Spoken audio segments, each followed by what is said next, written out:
அருகே இருப்பதனால் இரவுக்கு தெரியாத பகலுக்கு புரியாத பொழுதொன்று நீ காட்டினாய்.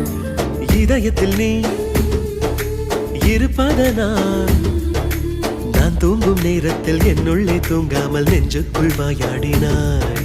கண்ணாடி நீ கடிகாரம் நான் உன்னுள்ளே ஓடோடி வாழ்வேன். காதல் எனும் கடுதாசி நீ என்றென்றும் அன்புடன் நான்